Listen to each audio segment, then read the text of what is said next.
Et plus loin, les districts Benkili dans Kindia et Misra viennent de bénéficier d'un poste de santé pour le premier et d'une école de 3 classes pour le second.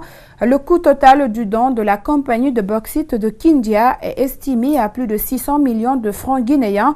Une aubaine pour les populations de Kindia qui manquent énormément d'infrastructures sanitaires et éducatives. Alcéné Barry et Alcéné Camara étaient sur les pas de la CBK dans la ville des Agrumes et suivez. Voici l'ancienne école de Misra. Tidjane Camara a enseigné dans cet établissement pendant 8 ans. Il tenait les premières et deuxième années. Aujourd'hui, son école change de visage avec ce bâtiment flambant neuf et de nouveaux tables bancs. Le don d'une valeur de 300 millions de francs guinéens est de la compagnie de bauxite de Kindia, Russal.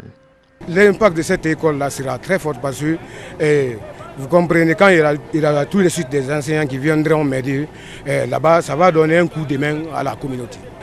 Il y aura encore le mouvement de la population qui va pousser jusqu'à ce qu'on envoie les enfants.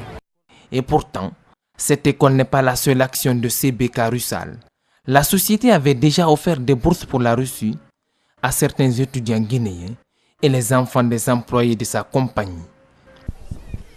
Au niveau national, en 2011, Russal a attribué 100 bourses à la jeunesse guinéenne, y compris les enfants des travailleurs de CBK, pour des études dans des établissements d'enseignement supérieur de la Russie. Cette année, plusieurs d'entre eux sont retournés dans le pays, en Guinée, et ont été embauchés aux entreprises de Russal. Nous sommes ici dans le district de Benkili, dans la sous-préfecture de Mambia, où les populations viennent de bénéficier d'un poste de santé financé par la compagnie de bauxite de Kindia d'une valeur de plus de 350 millions de francs guinéens. Pour la société, c'est une manière de rapprocher les structures sanitaires des populations, mais surtout offrir des soins de qualité aux enfants et aux femmes enceintes. Les mots me manquent pour vous exprimer l'immensité de la joie des populations en recevant ce don qui vient combler un déficit criard en couverture de santé, source de maladies et de mortalité dont les plus exposés sont les enfants et les femmes. Désormais, il s'agit de l'entretien des édifices. Le préfet de Kindia rassure et invite les populations à la préservation des infrastructures. J'invite alors tous les responsables à tous les niveaux de Frigagbe, les citoyens de Balaya, à veiller jalousement à l'entretien de cette infrastructure, d'en faire un bijou afin qu'elle puisse aider à la scolarisation, à la formation des enfants de plusieurs générations successives. Après s'être investi pleinement dans la lutte contre Ebola, la CBK Russal montre une fois de plus son engagement dans le processus de développement de la Guinée. Le peuple américain fête ses 242 ans de liberté.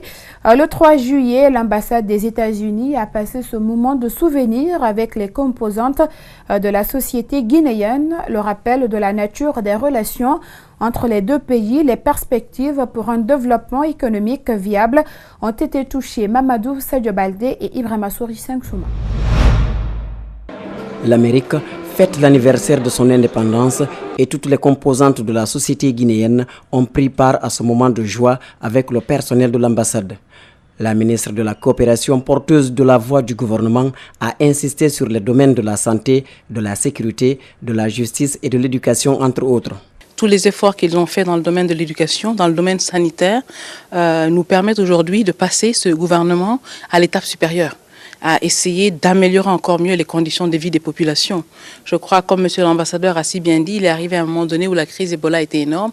Imaginez, maintenant nous envoyons des experts en RDC pour les appuyer dans leur propre lutte, ce qui est absolument remarquable. Et par ailleurs, vous avez vu le corps de la paix, qui est un programme absolument extraordinaire. Tous ces jeunes qui vont dans tous nos villages, qui apprennent nos langues nationales et qui vivent avec les femmes et les enfants dans tous les villages et qui leur apprennent des conditions de vie, de l'éducation civique pour qu'ils puissent mieux s'entretenir. Ça, c'est fabuleux et on ne peut que remercier les États-Unis pour cela. L'ancien Premier ministre a aussi pris part. Denis Enkins reconnaît au gouvernement Yula des réformes. Celui de Kassouri veut amorcer un élan, même si, reconnaît-il, les partenaires au développement savent pertinemment les grincements de dents que cette décision peut avoir. Nous voyons par exemple la décision du gouvernement de monter les prix de carburant. Ça, c'est avec la pression de la communauté internationale de FMI. Les États-Unis, nous sommes 30% de FMI. Mais avec le progrès, il n'y a plus de services, il n'y a plus de salaires pour les fonctionnaires. Mais si on augmente les dépenses, bien sûr, il faut aussi augmenter les revenus. L'ambassadeur se dit prêt pour le reste de son mandat en Guinée à s'impliquer à aider la classe politique à asseoir un modèle de démocratie qui convient aux citoyens de ce pays. Encore une fois, l'Assemblée générale du Lafidi Fouti s'est tenue ce week-end à Conakry et cette fois-ci, la rencontre a regroupé au même moment quelques hommes politiques du pays et certains membres du gouvernement. Il y avait également des acteurs de la société civile. C'est une initiative qui a été saluée par ces grandes personnalités publiques du pays et pense que ces moments de partage sont inoubliables. Reportage Ominatou Sidibé et Aliouba.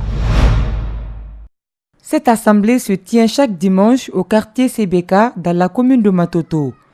Tous autour d'un plat de Lafidi Fouti, ces jeunes venus des différents médias, de la société civile, des partis politiques, débattent sur des questions d'actualité et à leur vie professionnelle.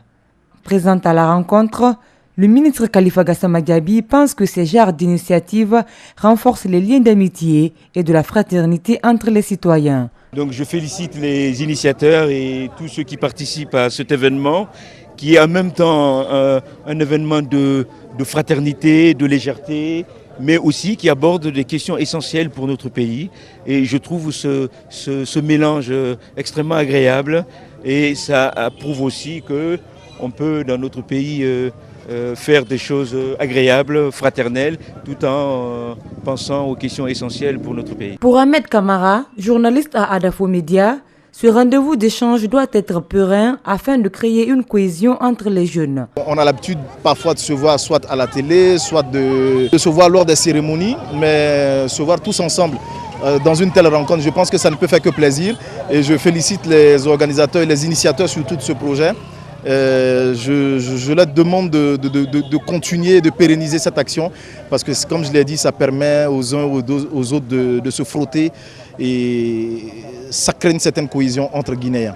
Comme les questions sur le plan politique étaient à l'ordre du jour, Fodé Oussou Fofana en a profité pour parler de la crise sociale liée à l'augmentation du prix du carburant. On se rend compte qu'il n'y a pas de respect même pour le syndicat des transporteurs parce que le syndicat des transporteurs qui fixe le prix des transports devait discuter avec le gouvernement, on devait expliquer avant de fixer le prix les bonnes raisons pour lesquelles on augmente le prix. Au cours de cette rencontre, les invités ont eu à répondre à tour de rôle aux questions posées par les jeunes.